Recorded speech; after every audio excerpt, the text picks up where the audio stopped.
This is Hidden Killers Week in Review. A look back at the most prolific stories of the week. Welcome to the podcast. If you'd like to listen to an ad-free version of this episode and all of our episodes, then search True Crime Today Premium Plus on Apple Podcasts and press subscribe. That's our premium channel where all of our ad-free and advanced episodes live, all in one place. True Crime Today Premium Plus. Search it on Apple Podcasts and press subscribe. Even try it for 3 days free. The blood washed away, but the guilt never does. Welcome to Hidden Killers with Tony Brueski, featuring psychotherapist and author Siobhan Scott. Lyle and Eric Menendez, the thought that existed for a little while this year, maybe they'll be out by Thanksgiving. That clearly did not happen, and Christmas is not in the cards as well. In fact, we're going all the way to January 30th and 31st for the resentencing hearing that is going to be taking place out in Los Angeles. New district attorney coming in, Nathan Hochman, wants to review the case. The previous outgoing AG said, yep, we think this should be ready for him to go or ready for them to go. But now they're going to take a little bit longer look at this. Joining me to discuss, Siobhan Scott, psychotherapist and author. We always knew there was going to be some hoops to jump through on this, but psychologically speaking, for these brothers, after all they've gone through, you think they're stressed out about this, or is this kind of another bump in the road for a life that's already been been a nightmare? Yeah. My guess is after, 35 years that they've probably developed quite a capacity for rolling with it at this point. They may not have had their hopes real high, but I think the rest of us are eager to kind of move on with it and have them, because they have spent a lot of time. Yeah, I would guess that they've developed some coping skills over the years. Coping skills on how to deal with all of this. But let's talk about the case itself and why, in fact, they are up here for parole after all these years. The Innocence Project taking on their case, helping to push that forward. When we look at the details of this, going all the way back to the allegations of abuse from Jose Menendez, and of course, now we also have the accusations from the Menudo member, Roy Rosillo. It's pretty safe to say that Jose was not a great dad, from what we can understand. That's putting it probably lightly, probably more like a serial abuser if we were to guess on this. It's interesting because we're talking like 30 years ago, not ancient history. Mm-hmm. Why do we have such a different view on this now? Why, when we look at this and we shine the flashlight on it, it looks like a totally different case today than it did back then. And yet most of the facts are still pretty much the same. Mm-hmm.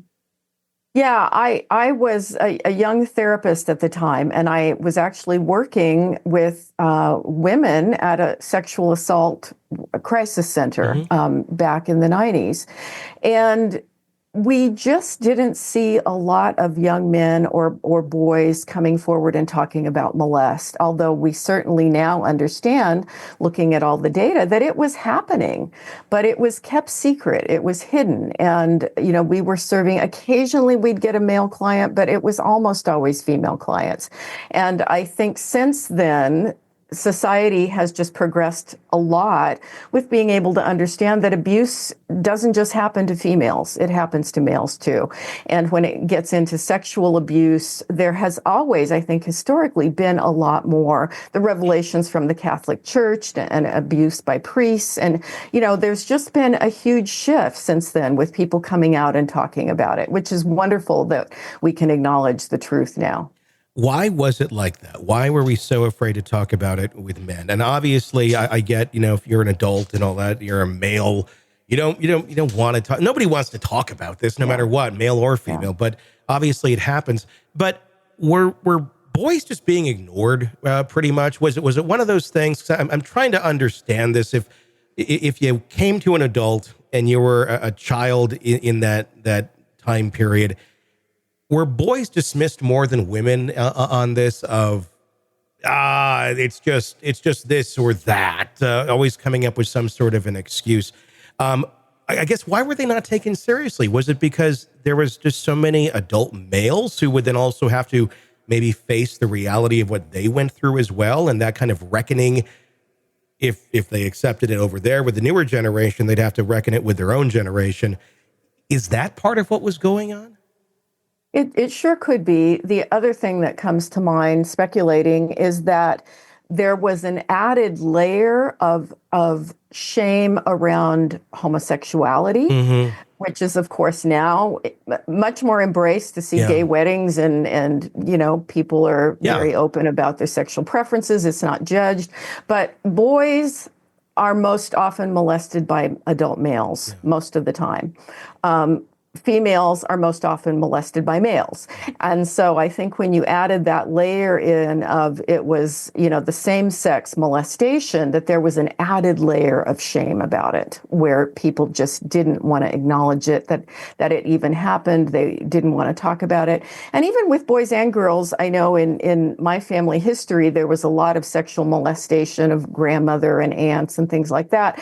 And it was still very much swept under the rug and not talked about. It was just, well, avoid Uncle Bill or, whatever. But it wasn't ever reported. It wasn't, criminalized. And it just seems like over time we've become much more aware of things that adults can do to children that deserve consequences that are horrible. Welcome to the podcast. If you'd like to listen to an ad-free version of this episode and all of our episodes, then search True Crime Today Premium Plus on Apple Podcasts and press subscribe. That's our premium channel where all of our ad-free and advanced episodes live, all in one place. True Crime Today Premium Plus. Search it on Apple Podcasts and press subscribe. Even try it for 3 days free.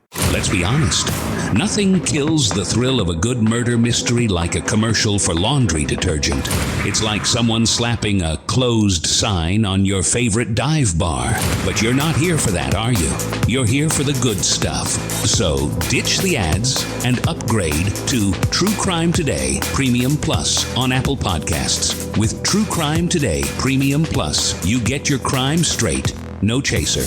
Commercial free with extended interviews and early access. It's like getting the bartender's special when the bar's already closed. Search for True Crime Today Premium Plus on Apple Podcasts. Subscribe and drink it all in.